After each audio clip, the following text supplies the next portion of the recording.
ఇట్లుంటే శనార్థి తెలంగాణ దినపత్రికలో ఉండేటువంటి వార్తలు చూద్దాం. ఇలా ఏ పేపర్లు రావు, ఓన్లీ మన పేపర్ ఉంది ఇప్పుడు, అలాగే దిశ కూడా ఉంది. qgroupmedia.com లేదంటే శనార్థి తెలంగాణ.comలో మనం ఈ పేపర్ను చూడొచ్చు. ఇక్కడ రాష్ట్రంలో ఇది చూసేకండి, రాష్ట్రంలో సమస్యలే లేవన్నట్టుగా కేసీఆర్ డ్రామా, మొత్తం తెలంగాణ అంతా ఆకుపచ్చదైనట్టుగా వాళ్ళకి చెప్తా ఉంటే అసలు ఆయన ఏమనాలో అర్థం కాదు. ఇక్కడ ఒకటి వీడియో ఉండే,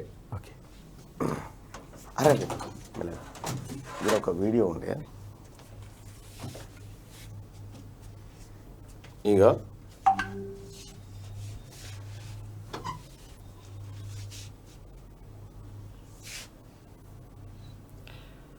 ఇది తెలంగాణ రాష్ట్రంలో ఎక్కడి పని అక్కడనే ఉంది. ఈడ కథ ఇట్లే ఉంటే సారేమో లోకాలు పట్టి తిరగబోతా ఉన్నాడు. రాలే, టైం పడుతున్నట్టు.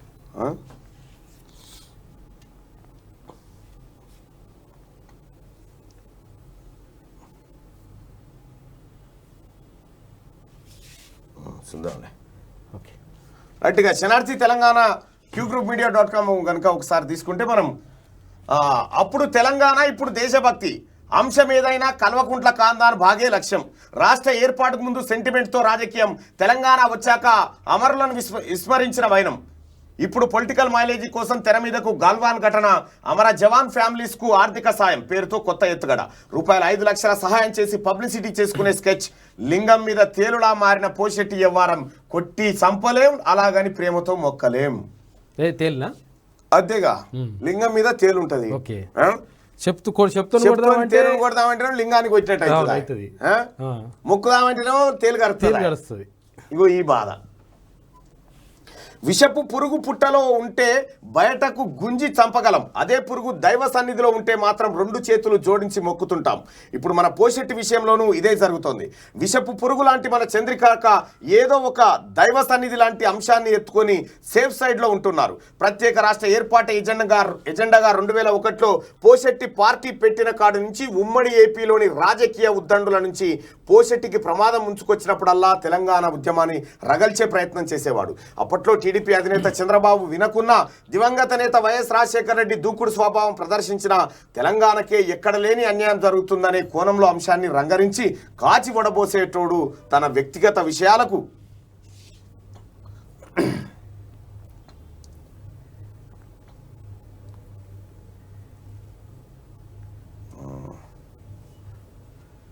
సంబంధించిన అంశాలకు పోషెట్టి ఫక్తు రాజకీయ రంగు పులిమెట్టాడు. ఇక తెలంగాణ వచ్చిన తర్వాత కూడా చంద్రికాక ఈ బేకార్ ఎత్తుగడలను మానలేదు. రాష్ట్రం ఏర్పడి 8 ఏళ్లు పూర్తవుతున్నా ఇప్పటికీ తన రాజకీయ ఉనికికి ప్రమాదం పొంచి ఉందని తెలియగానే పాతలెల్లే పాట పాడుతుంటారు. అయితే మన చంద్రికాకకు చాన్నాళ్ళుగా గమనిస్తున్న పబ్లిక్కు ఈ విషయాలు మెల్లమెల్లగా అర్థమవుతున్నాయి. కేసీఆర్ ఇన్ని రోజులు తన హామీలు ఊదరగొట్టే ప్రసంగాలతో జనాన్ని మభ్యపెట్టిన అంశాన్ని వారు క్రమంగా గ్రహిస్తున్నారు. మేధావులు, చదువుకున్న విద్యార్థులే కాకుండా నార్మల్ జనం కూడా చంద్రికాక అసలు రంగును గుర్తిస్తున్నారు.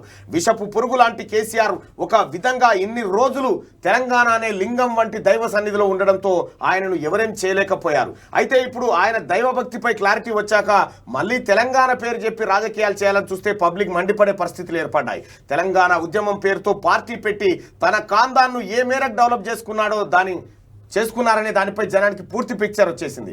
దేశభక్తి పేరుతో కొత్త నాటకం. ఇక ఇన్ని రోజులు చంద్రికాక తెలంగాణ చెట్టు పేరు చెప్పి కాయలమ్ముకోగా ఇప్పుడు ఆ పేరు చెప్పే అర్హతను క్రమంగా కోల్పోయారు. ఈ నేపథ్యంలోనే అటు కేంద్రంలోని బీజేపీ నుంచి ఈడీ, సిబిఐ, ఇతర కేంద్ర దర్యాప్తు సంస్థల దాడులు ఉండొచ్చనే వార్తలు గుప్పుమనడంతో మళ్ళీ తెలంగాణ భగ్గుమనే పరిస్థితులు లేకపోవడంతో ఈసారి కాస్త రూటు మార్చి కొత్త పల్లవి అందుకున్నాడు. అందులో భాగంగానే దేశభక్తి పేరుతో కొత్త నాటకాలకు తెరలేపారు. ఇన్ని రోజులు తెలంగాణ అంశాన్ని వాడుకున్నట్లే అమర జవాన్ల ఫ్యామిలీస్కు ఆర్థిక సాయం చేస్తున్నట్లు బిల్డప్ ఇచ్చుకుంటూనే బీజేపీ వ్యతిరేక శక్తులను మచ్చిక చేసుకునేలా పావులు కలిపే ప్రయత్నం చేస్తున్నారు. అందులో భాగంగా ఇప్పటికే పంజాబ్ వెళ్ళి అక్కడ అమర జవాన్ల కుటుంబాలకు ఆర్థిక సాయం చేసి పొలిటికల్ డైవర్షన్ చేయగా తాజాగా బుధవారం పోషెట్టి పాట్నా వెళ్ళి చేసిన హంగామా అంతా ఇంత కాదు. చేసింది 5 లక్షల సహాయమే అయినా ఎక్కడ లేని విధంగా తనకు తానే అత్యంత ప్రయారిటీ ఇచ్చుకునే యత్నం చేశాడు. అయితే కేసీఆర్ అమర జవాన్ల కుటుంబాలకు చేస్తున్న ఆర్థిక సాయం వెనుక పెద్ద స్కెచ్ ఉందని పొలిటికల్ విశ్లేషకులు అభిప్రాయపడుతున్నారు. ఒకవేళ ఉమ్మడి రాష్ట్రంలో తన రాజకీయ ప్రత్యర్థులు ఏమైనా తనను పొలిటికల్గా కార్నర్ చేయాలని ప్రయత్నించినప్పుడు ఎలాగైతే తెలంగాణ అంశాన్ని ఆయుధంగా వాడుకున్నాడో ఇప్పుడు కూడా కేంద్రం, సిబిఐ, ఈడీ, ఇతర సెంట్రల్ ఏజెన్సీలు దాడులు నిర్వహిస్తే ఈ అంశాలను రక్షణ కవచంగా వాడుకోవాలనే ఎత్తుగడతోనే చంద్రికాక ముందుకు పోతున్నట్టు విశ్లేషకులు అంచనా వేస్తున్నారు. అంతేకాక ఒకవేళ తన మీద బీజేపీ ఫోకస్ పెడితే దేశవ్యాప్తంగా పార్టీయేతర పక్షాలను మచ్చిగా చేసుకొని పొలిటికల్గా కమల్నాథులను ఇబ్బంది పెట్టొచ్చనే వ్యూహంతో ఆయన ముందుకెళ్తున్నట్టు తెలుస్తుంది. వెరసి దేశవ్యాప్తంగా కేసీఆర్ తనకు తానే ఒక హైప్ను క్రియేట్ చేసుకొని పులి లాంటి బీజేపీ అటాక్స్ నుంచి తప్పించుకోవాలని భావిస్తున్న సమాచారం. కేసీఆర్ కుటుంబాన్ని ముట్టుకుంటే దేశవ్యాప్తంగా ఒక విధమైన చర్చకు దారితీయాలని ఉద్దేశంతోనే ఆయన ఇలాంటి పనులకు శ్రీకారం చుట్టారని, అందులో భాగంగా దేశభక్తి అంశాన్ని ఆయుధంగా వాడుకుంటున్నారని పొలిటికల్ అనలిస్టులు అంచనా వేస్తా ఉన్నారు. కాక ఏదో జనాన్ని ఉద్ధరిస్తేందుకో లేకపోతే దేశాన్ని ఉద్ధరిస్తేందుకో ఎప్పుడు రాజకీయం చేయడు. తనను తాను రక్షించుకోవడానికి ఒక స్టంట్ అవసరమైతే అట్లా చేస్తుంటారు అన్నట్టు. కాక ఆదర్శాలని, నీతి నియమాలని మర్చిపోయినప్పుడే ఓటమి ఎదురవుతుంది. ఇది కేసీఆర్కి సూట్ అయ్యేటువంటి కోర్టు. ఇక బీహార్కి పోయి ఎన్ని డ్రామాలు చేసినా ఎంత చేసినా అక్కడ నితీష్ కుమార్ లేచిపోతుండే ఇది ఎక్కడ నాయన రాజకీయం మాట్లాడుతుంటాడు. పాలసీ బాత్ కరు పాలసీ అని చెప్తా ఉన్నాడు. బలిమీ కూర్చున్న పెట్టిండు. మామ అల్లుడే హంతకులు, కుటుంబ నియంత్రణ ఆపరేషన్లో సర్కార్ ఫెయిల్యూర్, ప్రభుత్వ నిర్లక్ష్యం వల్లే మహిళల మృతి, కేసీఆర్ హరీష్ పై రేవంత్ ఫైర్, మంత్రిని బర్తరఫ్ చేయాలని డిమాండ్. సో నిన్న మామ అల్లుడే అంతకులు అంటూ నిన్న రేవంత్ రెడ్డి చేసినటువంటి వ్యాఖ్యలు ఉన్నాయి.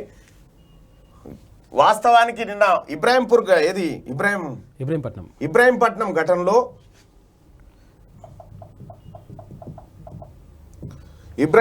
ఘటనలో జరిగినటువంటి దాంట్లో మామ అల్లుల పైన తీవ్ర విమర్శలు వచ్చినాయి.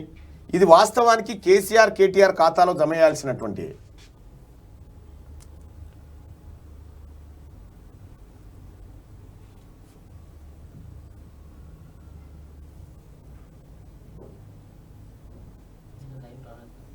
ఓకే.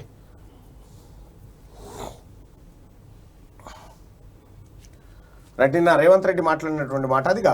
తెలంగాణపై బీజేపీ నజర్, వచ్చే ఎన్నికలే టార్గెట్, కేంద్ర మంత్రుల వరుస టూర్లు. నేడు రాష్ట్రానికి నిర్మలా సీతారామన్ జైరాబాద్లో తిరగనున్న కేంద్ర మంత్రి, 3-4న పాలమూరుకు భారీ పరిశ్రమల శాఖ మంత్రి, ఖమ్మంలో పర్యటించిన మరో సహాయ మంత్రి బిఎల్ వర్మ. వరుస వెటిరిగా ఒకలేనుకోలు. మరికొన్ని రోజుల్లో మునుగోడు ఉప ఎన్నికతో పాటు వచ్చే అసెంబ్లీ ఎన్నికల్లో రాష్ట్రంలో కాషాయ జెండా ఎగరవేయాలని తహతాలాడుతున్న బీజేపీ తెలంగాణపై నజర్ పెట్టి అందుకు తగ్గ తీవ్ర కసరత్తు చేస్తోంది. అందులో భాగంగా రాష్ట్రంలో ప్రస్తుతం కేంద్ర మంత్రులు వరుస టూర్లు చేస్తున్నారు. ఇప్పటికే ప్రధాని మోడీ, అగ్రనేతలు అమిత్ షా, జేపీ నడ్డాలు తెలంగాణలో పర్యటించి బీజేపీ శ్రేణులను వచ్చే ఎన్నికలకు సమాయత్తం చేసే దిశగా ప్రయత్నాలు చేశారు. మరోవైపు సినీ స్టార్లతోనూ సెలబ్రిటీలతోనూ భేటీ అయ్యారు. భారతీయ జనతా పార్టీ చాలా సీరియస్గా వర్కౌట్ చేస్తూ ఉంది అక్కడ. వారి భేటీలో ఎలాంటి చర్చలు జరిగాయో అధికారికంగా బయటకు వెల్లడించినప్పటికీ తెలంగాణలో పార్టీని బలోపేతం దిశగానే చర్చలు జరిగాయి అనేది సుస్పష్టం. ఇక ఇదిలా ఉంటే త్వరలో మునుగోడులో ఉప ఎన్నిక రానుంది. ఈ ఎన్నికను దృష్టిలో పెట్టుకుని రాష్ట్రంలో కేంద్ర మంత్రులు వరుస టూర్లు చేస్తున్నారు. అందులో భాగంగా నేడు కేంద్ర ఆర్థిక మంత్రి నిర్మలా సీతారామన్ తెలంగాణకు రానున్నారు. సెప్టెంబర్ 1, 2, 3 తేదీల్లో జైరాబాద్ పార్లమెంట్ నియోజకవర్గంలో ఆమె పర్యటించనున్నారు. ఈ పర్యటనలో భాగంగా ఆమె కేంద్ర పథకాల అమలు, బడుగు బలహీన వర్గాల పథకాలు అందుతున్న తీరును, విధానాలను లబ్ధిదారులతో పాటు ప్రజలను అడిగి తెలుసుకోనున్నారు. మరోవైపు సెప్టెంబర్ 3, 4న మహబూబ్ నగర్ పార్లమెంట్ నియోజకవర్గంలో కేంద్ర భారీ పరిశ్రమల శాఖ మంత్రి మహేంద్రనాథ్ పాండే పర్యటించనున్నారు. ఈ సందర్భంగా పర్యటనలో భాగంగా ఆయన కూడా కేంద్ర పథకాలు, బడుగు బలహీన వర్గాల పథకాలు అందుతున్న విధానాన్ని తెలుసుకోనున్నారు. ఈ రకంగా మొత్తానికి ఖమ్మంకు, పాలమూరుకు, తర్వాత ఉమ్మడి మెదక్ జిల్లాకు బీజేపీ నేతలు వస్తూ ఉన్నారు. చాలా సీరియస్గా వర్కౌట్ చేస్తూ ఉన్నారు. అయితే ఇక్కడ కేటీ రామారావు మనం చెప్పిండు కదా, కేసీఆర్ చెప్పిండు, ఏడా పెద్దపల్లి బహిరంగ సభలో చెప్పిండు, 24 గంటల కరెంట్ ఇస్తున్న దేశంలో రాష్ట్రం అన్న ఉందా అని మనల్ని అడిగిండు. ఆరోగ్యశ్రీ అమలు చేస్తున్న రాష్ట్రం ఏదైనా ఉందా అని అన్నాడు. ఇంటింటికి మంచినీళ్ళు ఇస్తున్న రాష్ట్రం ఏదైనా ఉందా అని అడిగిండు. పోయినావుగా, మరి అడగకపోయినా మీ తాను ఇస్తున్నారా అని ఒకసారి అడిగిరాను ఇంటి వాడిని, మీ తాను వస్తున్నాయని నేను ఇట్లా అంటున్నా మరి గాడా అని. ఇక ఆ టాపికే ఉండదు ఆడ. ఇప్పుడు మనకు చెప్పిన ముచ్చట నితీష్కు చెప్పమన్నాడా? పెద్దపల్లి జనానికి చెప్పినటువంటి టాపికే ఆడ నితీష్ కుమార్కు, ఆ హేమంత్ సోరెన్కు, అటుపోయినటువంటి ఢిల్లీ కేజ్రీవాల్కు, అటుపోయి భగవంత్ మాన్కు, వీళ్ళకి చెప్పమని చూద్దాం, చెప్తాడేమో. చెప్పడు, ఎందుకంటే అలా గిరికే ఈ జూటా అని మనం నమ్ముతాం కానీ వాళ్ళు నమ్మరు అన్నాడు, గంతే తేడా. ఆంధ్ర కాంట్రాక్టర్లకు తెలంగాణ సొమ్మును కట్టబెడుతున్నారు.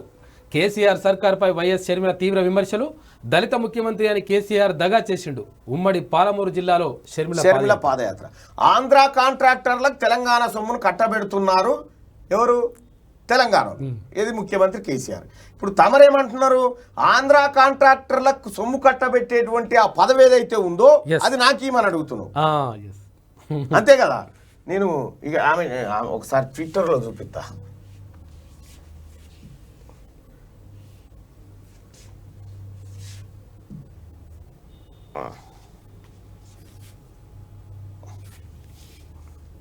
జై బోలో గణేష్ మహారాజ్ కి జై.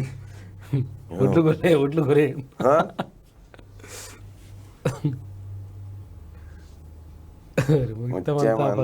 పసుపు ముఖమెంత ఛాయ ముత్తైదు కుంకుమ బతుకెంత ఛాయ ఏదో ఆయన ముద్దు మురి పాలకు ముంగిళ్ళలోన మొత్తం నేర్చినట్టుగా పాట మరి అన్న ఫీల్ కాదా ఇక గారిలాగా ఒక్క మనిషికి ఇక కానీ రాజశేఖర రెడ్డి గారు కేసీఆర్ గారి లాగా ఒక్క మనిషికే అన్ని ప్రాజెక్టులు ఇవ్వలేదు, ఒక్క మనిషి దగ్గరనే అన్ని కమిషన్లు తీసుకోలేదు. అది కానీ రాజశేఖర రెడ్డి గారు కేసీఆర్ గారి లాగా ఒక్క మనిషికే అన్ని ప్రాజెక్టులు ఇవ్వలేదు, ఒక్క మనిషి దగ్గరనే అన్ని కమిషన్లు తీసుకోలేదు. అందరికి ఇచ్చిండు, అందరి దగ్గర తీసుకున్నాను. ఒక్క మనిషికే అన్ని ప్రాజెక్టులు ఇవ్వలేదు, ఒక్క మనిషి దగ్గరనే అన్ని కమిషన్లు తీసుకోలేదు. అయితే కేసీఆర్ కు రాజశేఖర రెడ్డి గారికి మధ్య ఎంత తేడా ఉందో వినండి అని చెప్పి నేను అప్పట్లో ట్వీట్ చేసిన. మీకు పిక్చర్ అర్థమైంది అనుకుంటే ఇక ఇప్పటికే కేసీఆర్ లాగా ఒక్క మనిషికే అన్ని కాంట్రాక్ట్లు ఇవ్వలేదు, ఒక్క మనిషి దగ్గరే కమిషన్లు తీసుకోలేదు రాజశేఖర రెడ్డి గారు. చాలా మంది కాంట్రాక్ట్లు ఇచ్చాడు, చాలా మంది దగ్గర తీసుకున్నాడు. ఇదే అర్థం కదా. ఇగో ఇట్లుంటది అన్నట్టు మనతో. మేడం చెప్తా ఉన్నది, సరే ఓ ఆడబిడ్డ తన రాజకీయ ప్రస్థానాన్ని ఏదో ప్రయత్నం చేస్తా ఉన్నది. కాకపోతే ఏంటంటే తెలంగాణ ప్రజలకు ఒక డౌట్, షర్మిలను కేసీఆర్ వదిలినటువంటి బాణంగానే చూస్తా ఉన్నారు కూడా. ఎందుకంటే ఇద్దరికి స్ట్రాటజీ ఒకటే. ఎందుకంటే ఎప్పుడైతే గుర్తుపెట్టుకో, ఏ నాయకుడైతే కొత్తగా బయటకు వచ్చి కేసీఆర్ ను తిట్టడం ప్రారంభిస్తాడో యాంటీ గవర్నమెంట్స్ ఓటింగ్ అంతా డివిజన్ చేసేటువంటి ప్రక్రియ. ఇప్పుడు కేసీఆర్ నువ్వు ఉన్నావు అనుకో, నువ్వు కేసీఆర్ అనుకో, సపోజ్ అనుకో, బాధపడతా అని మరి మారుస్తా, కొద్దిగా ఓర్చుకో, ఈ పాత్రలో ఉన్నావు అనుకో. ఇప్పుడు నీ పైన రాష్ట్ర ప్రజలకు వ్యతిరేకత ఉంది, నాకు వీళ్ళకు నలుగురు వ్యతిరేకత ఉంది. అయితే ఈ వ్యతిరేకత అంతా, నీ వ్యతిరేకత అంతా నా వైపు వస్తే నేను గెలుస్తా. కానీ నీ వ్యతిరేకత ఈ నలుగురు పంచుకున్నారు అనుకో, మళ్ళీ నువ్వే గెలుస్తావు కదా. అయితే ఈ వ్యతిరేకత నలుగురు పంచుకోవాలి, ఏం చేయాలంటే నలుగురు పంచుకోవాలంటే ఏం చేయాలి? నిన్నే అనాలి, వీళ్ళు నలుగురు నిన్నే అనాలి. మనిషిని ఓట్లు పడతాయి గట్లా. మంచిగున్నది కథ. నీ తా నుంచి 10 ఓట్లు నాకు వచ్చేది ఉంటే ఈ 10 తలా 2 పోయినాయి అనుకో, 3 ఓట్లు వచ్చిన నువ్వే గెలుస్తావు. ఇది అక్క పాదయాత్ర, అక్క కథ. ఉపాధ్యాయులను కట్టేసి కొట్టిన విద్యార్థులు, 9వ తరగతి ప్రాక్టికల్లో 11 మంది ఫెయిలు, మార్కులు వేసిన టీచర్ క్లర్క్ పై ఆగ్రహం. జార్ఖండ్లోని డుక్మా స్కూల్ జిల్లాలో ఘటనట. కొడుక కదరా వీళ్ళు టీచర్ 9వ తరగతిలో సార్లను చెట్టు కట్టేసి కొడుతురు. ఎంటెక్ విద్యార్థి ఆత్మహత్య. హైదరాబాద్ ఐఐటీలో విషాదం. ఏపీలోని నంద్యాలకు చెందిన రాహుల్ మంచానికి గురేసుకొని బలవన్ మరణమట. ఇది ఎక్కడ కథ? మంచం అంటే అది చిన్నగా ఉండదన్నా, పెద్దగా ఉంటుంది. పాపం సూసైడ్ చేసుకొని చచ్చిపోయిందట. ఇక డబుల్ పక్షపాతం. డబుల్ బెడ్రూమ్ ఇళ్ల లబ్ధిదారుల ఎంపికలో పేద మహిళ పేరు తొలగించి సర్పంచ్ పేరు చేర్చిన అధికారులు. అబ్బా, పేద మహిళ పేరు తీసేసి సర్పంచ్ పేరు పెట్టినాడ. నిలదీసిన బీజేపీ నాయకులు, తహసీల్దార్ సిబ్బంది నిర్బంధం. ఎంత గొప్పలే ఇక చూడు.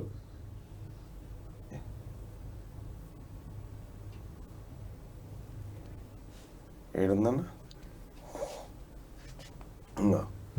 టీఆర్ఎస్ ప్రభుత్వం పక్షపాత ధోరణితో సంక్షేమ పథకాలు అమలు చేస్తుంది. అసలు లబ్ధిదారులను పక్కన పెట్టి సొంత పార్టీ నేతను ఎంపిక చేస్తుంది. నిజామాబాద్ జిల్లా కోటగిరి మండలం సోంపూర్ గ్రామంలో డబుల్ బెడ్రూమ్ లబ్ధిదారుల ఎంపిక ఎందుకో నిదర్శనం. సోంపూర్లో 33 మందితో 2 పడకల గదుల నిర్మాణం ఇల్లు నిర్మించుకునేందుకు అర్హుల జాబితా తయారు చేశారు. అందులో సవిత అనే మహిళ పేరు తొలగించి ఆ స్థానంలో సర్పంచ్ భాగ్యలక్ష్మి పేరు చేర్చారు.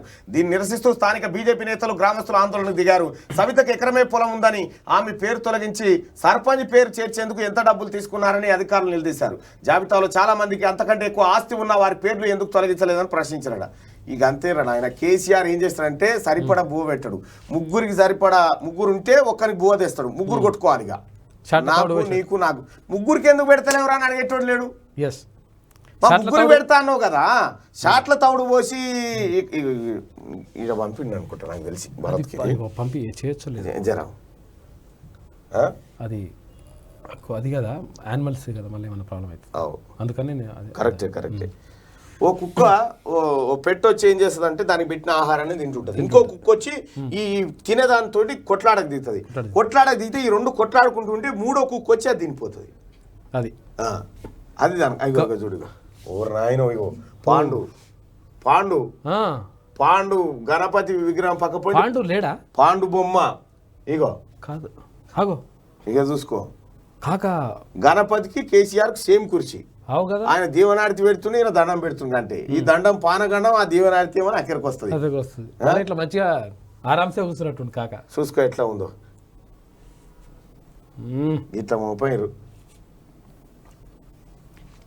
ఇక డబుల్ బెడ్రూమ్ ఇళ్ళ కథకి ఇది. నీలోఫర్ హాస్పిటల్లో 4 చిన్నారుల మృతి. వైద్యుల నిర్లక్ష్యంతో పానాలు కోల్పోతున్న పేదలు హైదరాబాద్లో కలకలం రేపుతున్న వరుస ఘటనలు అంటూ నీలోఫర్ ఆసుపత్రిలో 4 పిల్లలు చచ్చిపోయారు. ఇప్పటికి ఒకటే రోజున చిన్నపిల్లల దవాఖానలో. అయితే వాస్తవానికి కూడా అక్కడికి పోయే చాలా క్రిటికల్ కండిషన్లో పోయేసరికి అసలు ఆ డాక్టర్లకు కూడా అక్కడ ఉన్నటువంటి వసతులు అవి కూడా ఇబ్బంది అవుతాయి. డాక్టర్లను కూడా అన్నికి లేదు. కానీ మొత్తానికైతే చిన్నారులు మృతి చెందిరు. ఎంతమంది డాక్టర్లను కాపాడగలుగుతారు? వచ్చే పేషెంట్లు ఎంత, ఉన్న డాక్టర్లు ఎంత, సౌలతులు ఎంత, బెడ్లు ఎంత, ఇంక్యుబేటర్స్ ఎన్ని ఉన్నాయి, ఇవన్నీ ఉన్నాయి, ఐసీయూ పడకలు ఎన్ని ఉన్నాయి, ఇవన్నీ తేలాలి కదా. ఏముండయి రాష్ట్రం మొత్తం అదే చిన్నపిల్లల దవాఖాన ఒకటే. అదొకటేనా? అది నిజాం కాలం నాటి. అదే నిజాం పుణ్యం, నీలోఫర్ పుణ్యం. ఘనంగా తొలి వార్షికోత్సవం. యుఎస్ ఆఫ్ఘన్ వీడి నిన్నటికి ఏడాది. దేశవ్యాప్తంగా తాలిబాన్ల సంబరాలు, బాణసంచా కాల్చి వేడుకలు చేసుకున్నట్ట. తాలిబాన్లు ఎప్పుడైతే ఈడుండగా లాడన్ గీడన్ జవహర్ బివరి అందా పోయిరో ఇక్కడ కూడా అక్కడ వెళ్ళిపోయింది. ఇక ఆఫ్ఘన్ మానాన్ని ఆఫ్ఘన్ వదిలేస్తే ఆ తాలిబాన్ల రాజ్యం వాళ్ళకి ఏ రాదు బీ రాదు, ఏం చేయాలో అర్థం కాదు. ఆఫ్ఘనిస్తాన్ పోదామంటే ఓడు వచ్చేటోడు రాడు. పేదల బాధలు పట్టవు. కేసీఆర్కు రాజకీయాలే ముఖ్యం. 4 మహిళల మృతికి ప్రభుత్వానిదే బాధ్యత. రూపాయలు 1 కోటి పరిహారం, ఉద్యోగం, డబుల్ బెడ్రూమ్ ఇవ్వాలి. కుటుంబ నియంత్రణ ఆపరేషన్ వికటించిన బాధితులకు బండి సంజయ్ పరామర్శ అంటూ ఒక వార్తను చూస్తా ఉన్నాం. బండి సంజయ్ నిన్న పరామర్శ చేసిండు.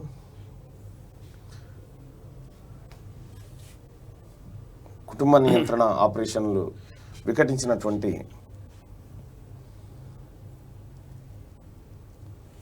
మళ్ళా టోపీ పెట్టిండు. ఆడ కూడా పెట్టినట్టే కథం అయిపోయినట్టే. కేసీఆర్ టోపీ అంటే కథమే. ఇక ఇక ఇక ఇక ఇక నిన్న రేవంత్ రెడ్డి పరామర్శించినటువంటిది.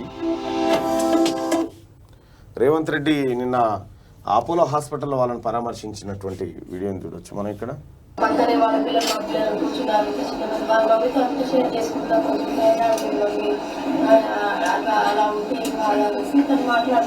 నాకు అంత ఎక్స్పీరియన్స్ లేదు, నాకు ఏం లేదని చెప్పేసి సైలెంట్గా కూర్చొని వింటున్నాను.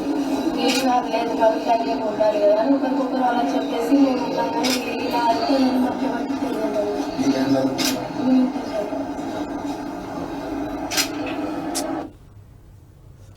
పాపం అలా పరిస్థితి చూడరు ఎంత ఘోరంగా ఉందో.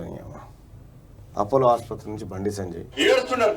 ఇగో పిల్లలు సార్, చిన్న పసిపిల్లలు సార్ అని చెప్పి 2 నెలల పిల్లలు 3 నెలల పిల్లలు ఏడుస్తున్నారు. పిల్లలు ఏం టెస్ట్ లేదు సార్, పడుకోబెట్టి సార్, కనీసం మాకు మత్తు ఇంజక్షన్ ఇవ్వలేదు సార్. పెయిన్ ఆ సర్జరీ చేస్తుంటే అరిచినాం సార్. మేమందరం కూడా బెదిరించారు సార్ మమ్మల్ని. హాఫ్ అవర్లో మళ్ళీ ఇంటికి పోమన్నారు సార్. మళ్ళీ 4 మహిళలు చనిపోయాక ఇంటికి ఆధారానికి వచ్చి మమ్మల్ని హాస్పిటల్ రండి అని బజార్ వస్తుంది సార్. ఇంటికి వచ్చాక ఇన్ఫెక్షన్ అంటున్నారు సార్, ఇబ్బంది పడుతున్నారు సార్ అంటున్నారు. తిండికి లేదు వాళ్ళకి, తిండికి లేదు. మరి ముఖ్యమంత్రి ఏం బీకడానికి నువ్వు బీహార్ వేయడం చెప్పు. నువ్వు ఏం బీకడానికి బీహార్ వేయవు? కరెక్టే అడిగినావు. కేసీఆర్ ఏం బీకెత్తందుకు బీహార్ పోయినట్టు? మరి ఈడ కుటుంబ నియంత్రణ ఆపరేషన్లు వికటించి మహిళలు చచ్చిపోతారు. నీలోఫర్ ఆసుపత్రిలో పిల్లలు చచ్చిపోతారు. ప్రభుత్వ పథకాల కాడలు వెళ్ళి అవుతా ఉంటే ఏం బీకనికి పోయినట్టు మరి ముఖ్యమంత్రి? కరెక్టే అడిగాను. కరెక్టే సంజయ్ గారు అడిగింది. ఇగో ఇది వాళ్ళ కోస. ఇక రారి మాయమవుతున్న పల్లెలు, కానరాని నాటి ఆనందాలు, మరపురాని పల్లె బతుకులు, కనుమరుగవుతున్న సంస్కృతి సాంప్రదాయాలు, వ్యవసాయానికి మొగ్గు చూపని గ్రామస్తులు, అటకెక్కుతున్న కులవృత్తులు, వెంచర్లుగా మారుతున్న పొలాలు, పట్నం బాట పడుతున్న ప్రజలు, ఆధునిక కాలంలో మారుతున్న జీవనం. పల్లె కన్నీరు పెడుతుందో కనిపించని కుట్రలా, నా తల్లి బందీ అయిపోతుందో కనిపించని కుట్రలా అని సాగే పాట మీ అందరికి గుర్తుండే ఉంటుంది. ఈ పాట విన్నారా మీరు? పల్లె కన్నీరు పెడుతుందో కనిపించని కుట్రలా, నా తల్లి బందీ అయిపోతుందో కనిపించని కుట్రలా. ఈ పాట ద్వారా, ఈ పాటలో దాసోజు శ్రవణ్ యాక్ట్ చేసిన సంగతి తెలుసా చాలా మందికి? దాసోజు శ్రవణ్ ఆ పాటలో ఉంటాడు అని సాగే పాట మీ అందరికి గుర్తుండే ఉంటుంది. ప్రస్తుతం రాష్ట్రంలోని పల్లెటూర్ల పరిస్థితులు ఈ పాటకు అద్దం పడుతుంది. పల్లెలు పట్టణాలకు పట్టుకొమ్మలు, పండుగలు పబ్బాలకు, సంస్కృతి సాంప్రదాయాలకు పెట్టింది పేరు. పచ్చని పొలాల అందాలు, పక్షుల కిలకిల రాగాలు, చెరువులు సెలయేళ్లతో పల్లెల్లో ఆహ్లాదకరమైన వాతావరణం కనిపించేది. గ్రామస్తులు కూడా ఒకే కుటుంబంలా కలిసిమెలిసి ఉండేవాళ్ళు. ఆనాటి ఆనందాలు, ఆప్యాయతలే వేరు. పట్టణాలు ఎంత అభివృద్ధి చెందినా పల్లె జీవనం ఎన్నటికీ ఓ మరపురాని మధురానుభూతి. కానీ నేటి ఆధునిక యుగంలో పచ్చని పల్లెలు కనుమరుగవుతున్నాయి. పల్లెల్లోని ఆనందాలు, ఆప్యాయతలు కానరాకుండా పోతున్నాయి. గ్రామాల్లో పంటలు పండించలేక జనం పట్నం బాట పడుతున్నారు. అనాదిగా వస్తున్న కుల వృత్తులు, చేతి వృత్తులు మాయమవుతున్నాయి. వ్యవసాయ భూములు వెంచర్లుగా మారి పచ్చని పొలాలు పూడుకుపోతున్నాయి. ఊర్లలో చేసేందుకు పనులు లేక చదువుకున్న యువకులంతా ఊరు వదిలి వెళ్ళిపోతున్నారు. దీంతో పల్లెలు బోసిపోయి పట్టణాల వైపు దీనంగా చూస్తున్నాయి. గ్రామాల్లో నెలకొన్న ప్రస్తుత పరిస్థితులపై శనార్థి తెలంగాణ ప్రత్యేక కథనం. చూడు, మరపురాని పల్లె బతుకులు, కనుమరుగవుతున్న సంస్కృతి సాంప్రదాయాలు, వ్యవసాయానికి మొగ్గు చూపని గ్రామస్తులు, అటకెక్కుతున్న కులవృత్తులు, వెంచర్లుగా మారుతున్న పొలాలు, పట్నం బాట పడుతున్న ప్రజలు, ఆధునిక కాలంలో మారుతున్న జీవనం అంటూ ఒక వార్తను చూడొచ్చు. ఇది ఎంత నిజంగా వాస్తవానికి ఒకప్పుడు ఎట్లా ఉంటుండే ఊర్లు. అంటే ఇది రాసిన ఎవరు ఆయన ఉన్నాడుగా, గోరటి. ఇప్పుడు ఏమంటుండే, అద్దాల మేడలు, రంగుల గోడలు కాడికి వచ్చింది. ఇవన్నీ పల్లె కన్నీరు పెడుతున్న కాడి నుంచి అద్దాల మేడలు అనే కాడికి వచ్చింది. పల్లె జీవనం ఎన్నటికీ ఓ మరపురాని మధురానుభూతి. కానీ నేటి ఆధునిక యుగంలో పచ్చని పల్లెలు కనుమరుగవుతున్నాయి. పల్లెల్లోని ఆనందాలు, ఆప్యాయతలు కానరాకుండా పోతున్నాయి. గ్రామాల్లో పంటలు పండించలేక జనం పట్నం బాట పడుతున్నారు. అనాదిగా వస్తున్న కుల వృత్తులు, చేతి వృత్తులు మాయమవుతున్నాయి. వ్యవసాయ భూములు వెంచర్లుగా మారి పచ్చని పొలాలు పూడకపోతున్నాయి. ఊళ్ళల్లో చేసేందుకు పనులు లేక చదువుకున్న యువకులంతా ఊరు వదిలి వెళ్ళిపోతున్నారు. దీంతో పల్లెలు బోసిపోయి పట్టణాల వైపు దినంగా చూస్తున్నాయి. గ్రామాల్లో నెలకొన్న ప్రస్తుత స్థితిగతులపై శనార్థి తెలంగాణ ప్రత్యేక కథనాన్ని చూడొచ్చు. వ్యవసాయం అంటే ఒకప్పుడు పండుగ లెక్క ఉండేది. నిజంగా చెప్తున్నా కదా, పల్లెల్లో వ్యవసాయం అంటే పండుగ. పొద్దుగాల సద్ది కట్టుకొని ఊరంతా కలిసి పొలం పనులకు వెళ్ళేవాళ్ళు. మధ్యాహ్నం వేళ బోరుబావుల వద్ద కూర్చొని పొద్దుగాల తెచ్చిన సద్ది మూటలు ఇప్పుకుంటూ ఊళ్ళ ముచ్చట్లన్నీ ముందలేసుకుంటేవాళ్ళు. ఒకరి కూర మరొకరు పంచుకుంటూ ముద్దలు మింగేవారు. ఆ సమయంలో వారి ఆనందమే వేరు. కానీ ప్రస్తుత పరిస్థితులు దీనికి భిన్నంగా ఉన్నాయి. పెట్టుబడులు లేక పండించిన పంటకు గిట్టుబాటు ధర రాక వ్యవసాయం భారమై రైతులు భూములు అమ్ముకుంటున్నారు. బతుకు తెరువు కోసం పట్టణాల బాట పడుతున్నారు. దీనికి తోడు రియల్ వ్యాపారులు పంట భూములను వెంచర్లుగా మార్చి విక్రయిస్తున్నారు. కనుమరుగవుతున్న సంస్కృతి సాంప్రదాయాలు, పండుగలు పబ్బాలకు, సంస్కృతి సాంప్రదాయాలకు పల్లెటూర్లు పెట్టింది పేరు. రంగుల ముగ్గులు, గొబ్బెమ్మలు, హరిదాసు కీర్తనలు, గంగిరెద్దుల ఆటలు, తుపాకి రాముని ముచ్చట్లు, పిల్లల కేరింతలు, కొత్త అల్లుల రాక, చుట్టాల పరకరింపుతో సందడి కనిపించేది. ఇక బతుకమ్మ పండుగకు ఊరిలోనే తీరొక్క పువ్వులు దొరికేవి. ఇప్పటి వాళ్ళల్లో సగం మందికి ఆ పూల పేర్లే తెలియవు. చెరువు కట్టల వద్ద, పొలం కట్టల మీద పూలు తీసుకొచ్చి బతుకమ్మలు పేర్చేవారు. ఊరి ఆడపడుచులంతా ఒక్కచోట చేరి పాటలు పాడుతూ ఆటలాడేవారు. కానీ నేడు డీజే బాక్సులు పెట్టి ఎవరి గల్లీలో వాళ్ళు డ్యాన్సులు చేస్తున్నారు. ప్రస్తుతం పట్టణాల్లో పిల్లలు పల్లెటూరి పండుగల గురించి పుస్తకాల్లో చదివి తెలుసుకుంటున్నారు. అటకెక్కుతున్న కులవృత్తులు, చాకలి, మంగలి, కుమ్మరి, వడ్రంగి, మేదర, కంసాలి, జంగమోలు, పూసలోలు, గౌడ, వడ్డెర, ఇలా అనేక కులాల వాళ్ళు తమ వృత్తులను చేసుకుంటూ ఊళ్ళల్లో ఆనందంగా జీవనం సాగించేవారు. చెరువు గట్లపై బట్టలు ఉతుకుతూ వచ్చిపోయే వారిని పలకరించేవారు. మట్టి కుండలు, చెక్కతో వ్యవసాయం పనిముట్లు, కల్లు గీత, కళ్ళు గీత, కత్తులు, గొడ్డలు, మట్టి గాజులు తయారీ ఇలా అనేక పనులు చేసుకునేవారు. కానీ నేటి తరం యువత కులవృత్తులపై ఆసక్తి కనబరచకపోవడంతో నేటి సమాజంలో కులవృత్తులు కానరాకుండా పోయాయి. బట్టల దగ్గర నుండి బంగారు ఆభరణాల వరకు అన్ని రెడీమేడ్ వస్తువులే దొరుకుతున్నాయి. వ్యవసాయం కూడా పూర్తిగా యాంత్రికమైపోయింది. దీంతో కులవృత్తుల వారు, చేతి వృత్తుల వారు బతుకు జీవుడా అంటూ పొట్ట చేత పట్టుకొని పట్నం బాట పడుతున్నారు. ఆధునిక కాలంలో మారుతున్న జీవనం, నేటి ఆధునిక కాలంలో మనిషి జీవనం పూర్తిగా మారుతుంది. సినిమాలు, షికార్లు, పబ్బులు, విందులు, వినోదాలంటూ 100 సంవత్సరాల జీవితాన్ని సగానికే ముగిస్తుండ్రు.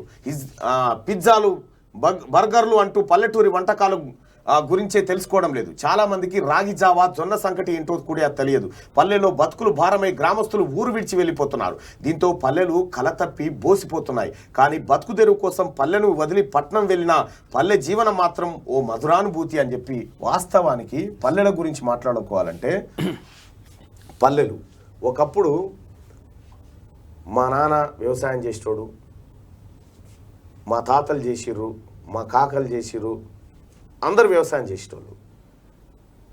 ఏ ఒక్కరు కూడా మొత్తం వడ్ల మీదనే ఆధారపడేది. వడ్లు ఆ పండే పంట మీద. మా మంగళ రామయ్య గారు ఉంటుండే. మంగళ రామయ్య గారు ఇప్పుడు చనిపోయింది అనుకో. మంగళ రామయ్య ఆయన దగ్గరికి పోతే ఇంటి లాలకు అందరు కటింగ్ చేసేది, అని చేసేది, దులిపేలా కొట్టేది. మా ఇంటి రజకులు ఉండేది, చాకల వాళ్ళు బట్టలు ఉతికేది, వాళ్ళు చేసేది. ఎప్పటికప్పుడు కమ్మరి కంచె మన కర్రలు చేసేది, నాగాలు చేసేది, పారేలు ఇవన్నీ చేసేది. మన ఒడ్ల బ్రహ్మచారులు వాళ్ళు ఈ నాగలు చెక్కేది, దుగోడ పట్టేది, ఈ కార్యక్రమాలన్నీ చేసేది. ఇక వీళ్ళే కాకుండా అనేక కుల వృత్తులు కూడా, కుమ్మరి వాళ్ళు, ఆ తర్వాత కంసాలి, ఇట్లా ఎవరు వచ్చినా కూడా వీళ్ళు పంట పండిన తర్వాత ఆ పండిన పంటలోంచి వాళ్ళకు ఇట్లా బుడ్లు కొలిసిచ్చేది. మా నాన్న పోసేది, నాకు గుర్తే. ఇట్లా ఏది అది దానికి ఇనుపది బుడ్డి ఉంటది, దాన్ని ఏమంటారో తెలియదు, కుంచం తోటి ఇట్లా ఓట్లు పోసి వాళ్ళకు మూట కట్టి సపరేట్ వాళ్ళు ఎత్తుకొని పోయేది. ఇది బంధం. దానికి ఇక పైసలు లేవు, ఏమీ లేవు. అంత గొప్పగా బతికినటువంటి పల్లెలు. అంబలి, గట్కా. అంబలి అంటే నేను తాగలే, కానీ గట్కా అయితే తిన్నా. అంటే అంబలి అంటే ఇప్పుడు హైదరాబాద్ లో దొరుకుతున్నాం, ఇప్పుడు సాధారణంగా దొరుకుతుంది. సరే మేము కూడా అప్పుడప్పుడు తాగుతూ ఉంటాం. కానీ అంబలి, గట్కా నువ్వు వరం మీద కూర్చొని మామిడికాయ తొక్కేసుకొని ఇంత అన్నం తిని చూడు ఎట్లుంటుందో. ఆ పచ్చని చేనులలో కూర్చొని తింటే ఎంత కమ్మగా ఉంటుందో. బాయికాడికి పోతే ఇక దానికి అట్లా పెద్ద పెద్ద కూరలు ఉండాల్సిన అవసరం ఏం అక్కర్లేదు. ఇంత ఏం లేకపోతే ఇంత ఉప్పు నీళ్ళు వేసుకొని కలుపుకొని తింటారు. అంత అద్భుతం జరిగేది అది. ఇప్పుడు చూడు, ఇప్పుడు ఉన్నటువంటి నాయకులు, ఇప్పుడు ఉన్నటువంటి వ్యవసాయదారులు ఇక నాగలు ఎరకలేదు వాళ్ళకి తెలియదు. అప్పుడు అమ్మ నాగలు కడితే ఎకరం దునిపారేసేది. అప్పుడు కూడా నాగలు ఎట్లా కట్టేటోళ్ళు, నీ పొలంలో నేను దున్నుతా, నా పొలంలో నువ్వు దున్నాలి, ఇద్దరం కలిసి చేసుకోవాలి వ్యవసాయం అన్నట్టు. అటు మ్యూచువల్ గా ఒక అండర్స్టాండింగ్. అంతర్ ఏది భారతదేశానికి అమెరికాకు సంబంధాలు ఎట్లనో అప్పుడు ఈ రెండు పొలాల మధ్య సంబంధాలు ఉండేది. కౌలుకు తీసుకునేది, పాలుకి ఇచ్చేది. భూమి పాలుకి ఇవ్వడం అంటే ఏందనంటే పండినటువంటి పంటలో చెరిసగం తీసుకోవాలి, పంటకు పెట్టుబడి కూడా చెరిసగం పెట్టాలి. కౌలు అంటే ఏందనంటే ఇక ఏమన్నా కానీ నువ్వే తీసుకో, నాకు గింత ఇయ్యాలి అంతే అనేది కౌలు.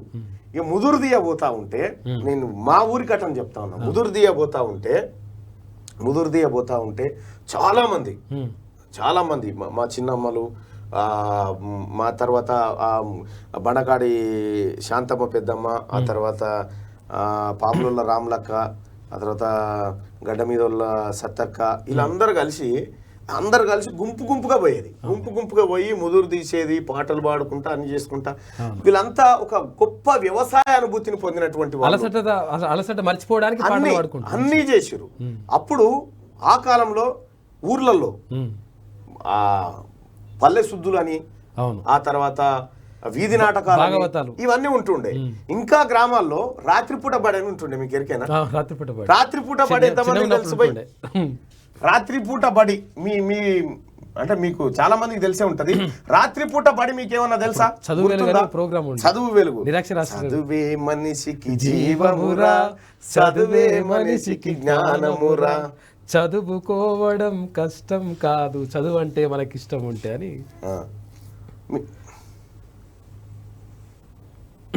అట్లా ఉండేది.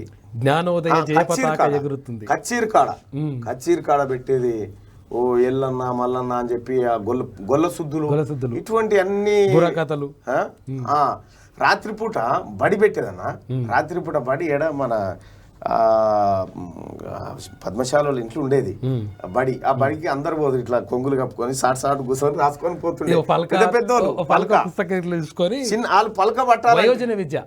వయోజన విద్య అప్పుడు చదువు నేర్చుకోవడం కోసం అప్పుడు చాలా మంది కానిస్టేబుల్ ఎగ్జామ్ గురించి మాట్లాడదాం కానీ, అయితే నిరక్షరాస్యతను పోగొట్టడానికి అప్పుడు రాత్రిపూట పొద్దంతా బడి పనిలో కాబట్టి రాత్రిపూట 1 గంట 2 గంటలు చదువుకున్న పిల్లలతోటి ఒక టీచర్ను పెట్టి వయోజన విద్య అని ఒక కార్యక్రమాన్ని నిర్వహించేది. దానికి మా తాన పాముల సత్య అని సారు ఆయన టీచర్ పాముల సత్యనా ఆయనే బడికి వచ్చినా మరి నాకు గుర్తులేదు కానీ రాత్రిపూట వాళ్ళ ఇంటికి వచ్చేది. వాళ్ళ ఇంటికి వచ్చి కూర్చొని చదువుకొని మేము ఆడుకుంటాను అన్నట్టు పోతే యాక్చువల్ గా కూడా మా అమ్మ బడికి పోలే కానీ మా అమ్మ ఇప్పుడు పేపర్లు గిప్పర్లు అన్ని చదివిస్తుంది. అంటే అక్కడ ఇక్కడ అంటే మా ఇంట్లో మా అన్న కానీ మేమందరు చదువుకున్న క్రమంలో ఆమె కూడా చదువుకోవడం చేస్తుంది. మా నాన్న మంచిగా చదువుకున్నాం. మా నాన్న చదువుకోవడం అంటే అప్పట్లో పెద్దబాల శిక్షణ గొప్పగా చదువుకున్నాం. మా నాన్న లోక జ్ఞానం తెలుసు. ఇప్పటికీ మా నాన్న కొలిసినట్టు భూములు ఎవడు కొలవలేడు, ఆ లెక్కలు వేసినట్టు ఎవడు వేయలేడు. అదో గొప్పగా చెప్పాలంటే సివిల్ ఇంజనీర్. ఆ ఇంజనీర్లు కూడా వచ్చి మా నాయన అడుగుతారు ఇది ఎట్లనే.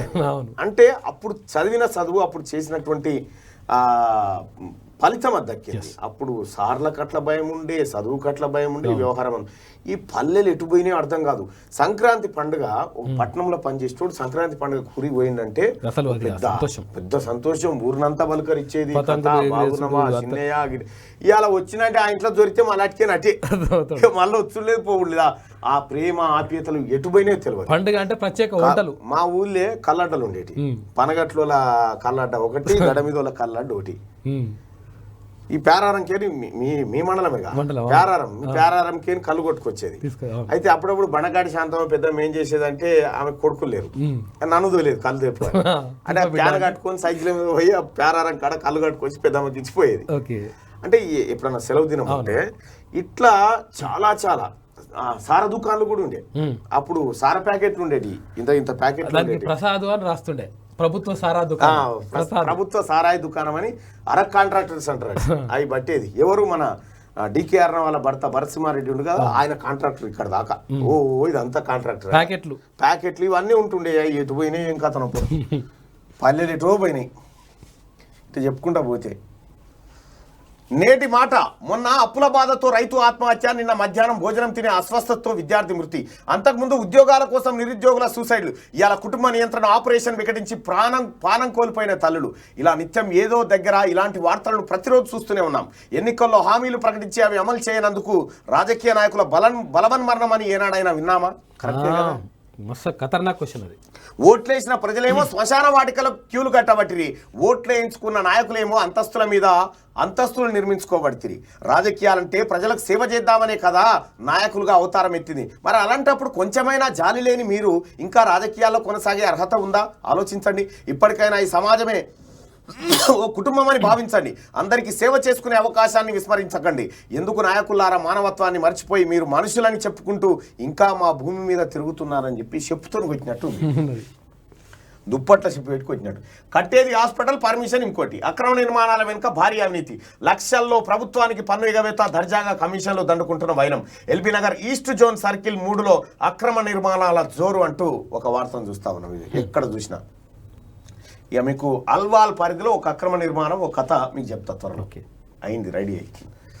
తెలంగాణపై బీజేపీ నజరేసింది వార్త. పేదల బాధలు పట్టవు, త్వరలో శ్రీశైలానికి అమిత్ షా, రైల్వే మంత్రి కూడా వస్తారు. కిషన్ రెడ్డి శ్రీశైలం మల్లన్నను దర్శించుకున్న కేంద్ర మంత్రి. ప్రసాద స్కీమ్ పనులు పరిశీలన, శ్రీశైలానికి రైల్వే సౌకర్యం కల్పిస్తామని హామీ అట. శ్రీశైలానికి రైల్వే సౌకర్యం ఎట్లా? అసలు లేదు ఇదివరకు. కొండలు నల్లమల అడవులు ఎక్కిపోవాలి, బాగా వ్యయంతో కూడుకున్నట్టుంది. సాధ్యం ఎందుకు కాదులే కానీ అవుతుంది. ఇద్దరు కేరళ యువకుల దుర్మరణం. ఉత్తర ఐర్లాండ్లో ఘటన. సరస్సులో ఈత కొడుతుండగా ప్రమాదం. మృతులు సెబాస్టియన్, సైమన్లుగా గుర్తింపు. నిమ్స్ అస్తవ్యస్తం, సమస్యల నిలయంగా నిమ్స్ ఆసుపత్రి. ఫ్యాకల్టీ, టెక్నికల్ సిబ్బంది నియామకాల్లో అవకతవకలు. సమస్యలను ప్రభుత్వం దృష్టికి తీసుకెళ్లని యాజమాన్యం. హెల్త్ కేర్ రంగాల్లో అనుభవం లేకుండానే ఆసుపత్రి నిర్వహణ. న్యాయపరమైన చిక్కులు వచ్చే నిర్ణయాలు. సిబ్బందికి గ్రాట్యుటీ అమలు చేయని వైనం. వైద్యారోగ్య శాఖ కార్యదర్శి జోక్యం చేసుకోవాలంటున్న ఉద్యోగులంటూ ఒక వార్తను రుచిగా 3న ఆర్టెమిస్ 1 ప్రయోగం. సోనియా గాంధీకి మాతృవియోగం. ఇన్ఫార్మర్గా మారితే శిక్ష తప్పదు. లేఖ విడుదల చేసిన మావోయిస్టులు. బీజేపీ ప్రభుత్వం వ్యవస్థను పెంచి పోషిస్తోంది. పోలీసుల ప్రలోభాలకు ఆశపడి ఇన్ఫార్మర్లుగా మారద్దు. పద్ధతి మార్చుకోకపోతే ప్రజా కోర్టులో శిక్ష తప్పదని చెప్పి నిన్న మావోయిస్టులు హెచ్చరిస్తూ ఒక లేఖను కూడా విడుదల చేశారు మావోయిస్టులు. ఆ లేఖను ఒక్కసారి చూద్దాం. ఇగో మావోయిస్టులు, భారత communist party Maoist Jayashankar Mahabubabad Warangal 2 Peddapalli division committee విడుదల చేసింది. ఎవరైనా ఇన్ఫార్మర్లుగా మారి మావోయిస్టు పార్టీని ఇబ్బంది పెడితే ప్రజా కోర్టులో మొన్ననే ఉప సర్పంచ్ చంపేసి చర్ల మండలంలో ఇన్ఫార్మర్గా మారిందని చెప్పి. ఇది మావోయిస్టుల హెచ్చరిక. మామ అల్లుడే హంతకులు. కుటుంబ నియంత్రణ ఆపరేషన్లో సర్కార్ ఫెయిల్యూర్. ప్రభుత్వ నిర్లక్ష్యం వల్లే మహిళల మృతి. కేసీఆర్ హరీష్ పై రేవంత్ ఫైర్. మంత్రిని బర్తరఫ్ చేయాలని చెప్పి డిమాండ్. మాయమవుతున్న పల్లెలు. ఇక అనర్హులకు ఆసరా పెన్షన్లు, అర్హులకు మొండి చేయి. ప్రభుత్వ ఉద్యోగులున్న కుటుంబానికి పెన్షన్లు, దిక్కుమొక్కులేని అభాగ్యులకు ఇవన్నీ దుస్థితి. తెరాసాకు మద్దతు ఇస్తే ఓకే, లేకుంటే పెన్షన్కు అనర్హులే. దేవరకద్ర నియోజకవర్గంలో అధికారుల లీలలు తీవ్రంగా తప్పుపడుతున్న గ్రామ సర్పంచ్ అంటూ ఇగో వాళ్ళ ఇంట్లో పిల్లలు గవర్నమెంట్ ఉద్యోగులు ఉన్నా వాళ్ళకి ఇస్తారు. టీఆర్ఎస్ పార్టీ అంటే అంతే. ఇక పార్టీ మేము టీఆర్ఎస్ పార్టీ కాదా, మా బతుకు మేము బతామంటే రాదు. నువ్వు టీఆర్ఎస్ అను కండు వేసుకొని పింఛను. వీళ్ళు అయ్య జాగిరిస్తురా, వీళ్ళు అమ్మ సొమ్మే మన దోచి పెడుతురా మనకు. బరిలోకి బలహీన వర్గాలు. ఉమ్మడి మెదక్ జిల్లా రాజకీయాల్లో పెనుమార్పులు. పోటీకి దిగేందుకు బీసీ నాయకుల సన్నద్ధం. ఇప్పటికే కులాల వారిగా సమావేశాలు. గతంలో ఏ స్థానంలోనూ బడుగులకు దక్కని ఛాన్స్ అంటూ ఆంజనేయులు గౌడ్ నర్సాపూర్, ఆత్మకూరు నగేష్, టీఆర్ఎస్ సంగారెడ్డి అంటూ వార్త. ఇగో మోడీ గణపతిని ఎత్తుకున్నట్టుగా. జై బోలో వినాయక. ఇక 4 చిన్నారుల మృతిగా.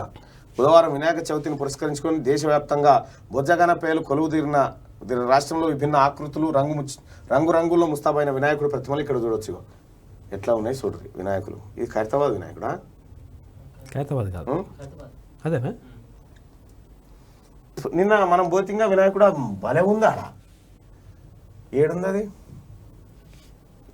ఏడుంటుంది అది? ఒక్క నిమిషం.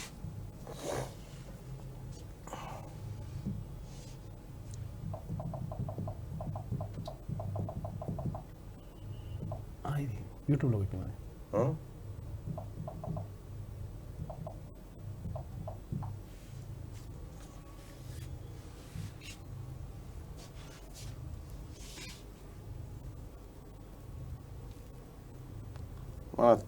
తిరుపతి తీసినా మరి ఎడబెట్టినా.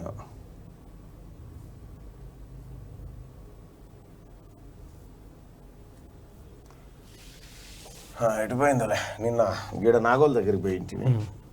మట్టి గణపతి 41 అడుగుల మట్టి గణపతి. ఇవి శనార్థి తెలంగాణలో ఉన్నటువంటి ప్రధానమైనటువంటి వార్తలు.